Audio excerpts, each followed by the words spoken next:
మేము ఎప్పుడో సిద్ధమేనా మేడం, ఖచ్చితంగా మా మీద రాబో కాలంలో ఇంకా హరాస్మెంట్ జరుగుతుంది, ఇంకా ఏమైనా చేస్తారని చెప్పేసి మా నాయకుడు మా జగన్మోహన్ రెడ్డి గారు చెప్పడం జరిగింది. మేము కూడా ప్రిపేర్ అయ్యే రాజకీయాల్లో వస్తున్నాం. కానీ ఇటువంటి రాజకీయాలు మా 30 ఏళ్ల సర్వీస్లో ఎక్కడా మేము చూడలేదు. గతంలో తెలుగుదేశం ప్రభుత్వం ఉన్నది కానీ ఎప్పుడూ ఇటువంటి పరిస్థితి లేదు. మీరు వ్యక్తిగత కక్షలు మానేయండి.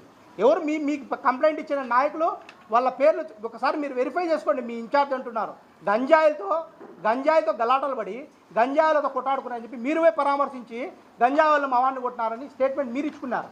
అదే ఇన్ఛార్జ్ అని ఎవడో అని పేరు చెప్పడానికి మాకు అసహ్యంగా ఉంది. గంజాయి రూపు మాపుతామని చెప్పేసి అదే ఇంకొక అతను వాడు శశి, అతని మీద మీ ఇన్ఛార్జ్ దాదాపుగా 35 వెహికల్స్ హైర్కి తీసుకుంటామని చెప్పి వాళ్ళ డ్రైవర్ల దగ్గర హైర్కి తీసుకొని కోట్ల రూపాయలు ఎగరగొట్టి 25 రోజులు జైల్లో ఉండేది. ఎఫ్ఐఆర్ కాపీ బండ్లు కొదవలు పెట్టి డ్రైవర్ల దగ్గర వాళ్ళకి బాడకి తీసుకొని పోయి కొదవలు పెట్టే కార్యక్రమం, కోట్ల రూపాయలు.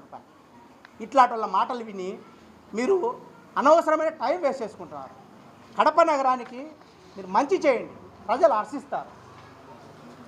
అది మేము చెప్పేది ఎమ్మెల్యే గారు ఒకటే విజ్ఞప్తి, ఇట్లాంటి వాళ్ళని మీరు ఇన్ఛార్జ్లో పెట్టుకొని చేస్తే ఇదే విధమైన విధ్వంసం ఉంటుంది. మంచి వాళ్ళని సెలెక్ట్ చేసుకోండి, రాజకీయంగా పోటీ చేయండి, రాజకీయంగా ఫైట్ చేయండి, పార్టీ పరంగా విభేదాలంటే చర్చించండి.